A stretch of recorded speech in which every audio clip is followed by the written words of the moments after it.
Ito yung isang ano, ito yung sinasabi ko sa inyo mga bossing. Oh, ito yung sinasabi ko sa inyo. Pahiram ako nitong video mo na 'to, kapatid, kung sino ka man. Ayan, sinasabi niya.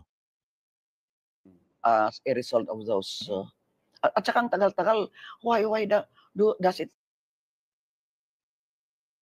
But someone, so not Wala only na- someone, maraming nagsasabi siya, uy, i-watch mo nga, ganito, ganyan. O di, titingnan ko. Ito, sinasabi nito ni Conchita Carpio, dating ombudsman ito. Sabi niya nga na, ang dami nagsasabi sa akin, panoorin ko yung Quadcom. Tatawa ako, ayaw kong panoorin kasi alam daw niya, nakikita daw niya, ang daming palpak dun sa Quadcom hearing. Ang daming palpak, may mali-mali mag-English, may ganito, may sikat-sikatan, galing-galingan, abogado-abogaduhan, sasabihin na, di mo kailangan mag-abogas siya, i-google mo lang. May mga gano'n. Saan ka makakita na ganyan? Ang tagal nag-aral ng mga abogado tapos mamaliitin mo, sabihin mo Google, mas magaling Google sa mga abogado? Kaba, maraming information, maraming mga info sa Google na hindi lahat yun tama. Mamimili ka dun kung alin yung tama. Hindi lahat nung nakalagay dun tama. Pinagsasabi nitong Google. So ayun, sinasabi ni Conchita Carpio. Ko naman, oh my. Oh my. Oh my. Yun ang ano niya, ang reaction niya. Pagkapanood niya ng Quadcom. Oh my. Imagine. Confidential funds dinidiscuss. Oh my. Mapapa-oh my ka talaga. Kasi nakaka-umay na. O di syempre. Do you think ba po yung quad hearing na yan, may katapusan ba yan? Or for that matter, all of the congressional hearings, well, it's supposed to be in aid of legislation. Yes. I have yet to see, I don't know, maybe I'm stupid enough not to be able to see the pattern of how they go about that. Imagine, si Scarpio is saying, I think I'm stupid enough or ang tanga ko lang, siguro ba't hindi ko nakikita yung pattern. Pero walang pattern eh. Baka sila nakikita nila yung pattern, pero ako wala akong makitang pattern. Di ko alam kung anong batas ang magagawa nila dyan. Yung sinasabi ni Carpio, barbers, kasuhan mo rin si Carpio for saying or for telling us na yung Quadcom is walang patutunguhan coming from a decorated ombudsman. Crafting legislation as a result of those. At saka ang tagal-tagal, why does it take up so many weeks and months even on end? Diba? Yeah. Imagine, weeks and months. Ang tagal na, hindi pa tapos. Bakit? Paano? May nagsasabi na malaki daw ang bonus dito. Kaya pinapatagal nila to kasi per hearing yata yung bonus. Yun ang sinasabi. Yun yung nakikita natin kumakalat sa social media. So ito sinasabi ni Carpio na, teka, ang tagal. Weeks, months. Ano yun? Negative ang ano nito ang implications nito. Or negative ito sa sa Quadcom. So ididemanda mo rin or paimbestigahan mo rin si Carpio for stating yung kanyang opinion na something's really wrong with this hearing. Ang tagal na bakit tsaka wala akong nakikitang pattern. So it's an opinion. So pag nagbigay ng masamang opinion sa inyo, pakukulong nyo na, bay putang ina, martial law yun.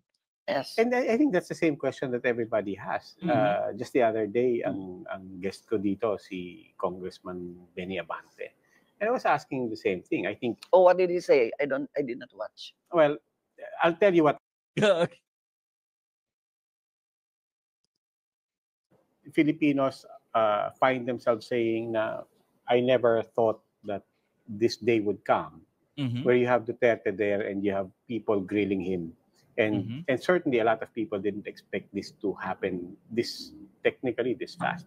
I think this is relatively fast for us. At the same time, people are also, I think, wondering, okay, nagigrill siya, natatanong siya finally, he gets to get confronted, pero saan ba papunta lahat to? And people see elections next year ahead of time. We know that all these congressmen are going to be running for positions, lalo na pagdating ng January. So, we're all wondering. I mean, do you wonder that? Yeah. I mean, I think so much facts or non-facts have been unearthed during those hearings. So ano pang gusto nila? What else they want to drive at? Is it enough? You think, is there enough? You know, what else are they trying to drive at? You've got all the information already. Do the necessary steps. Do the necessary actions. Why are you still continuing this? Ano pa ba yung gusto nyong ma-unearth? Ano pa ba yung gusto nyong malaman?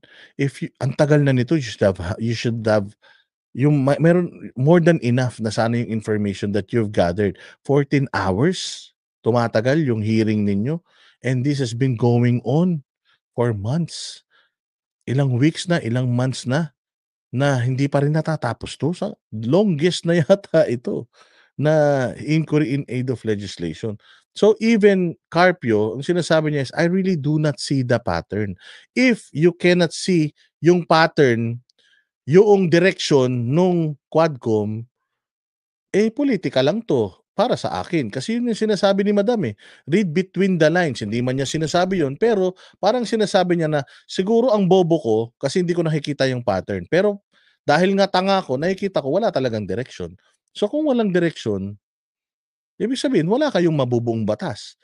At kung walang direction, ibig sabihin you're just prolonging this for the sake of sirain talaga yung mga pangalan ng mga Duterte. I mean, that's just my assessment dito sa sinasabi ni Conchita Carpio. Di ba? So ang sinasabi ni Conchita Carpio, yun na nga, ang dami na nga niyang inamin doon. So what's next? Ano pa? Ano pa yung gusto nilang malaman? Bakit hindi pa matapos to? Korte na ba sila? Di ba? Yun lang naman.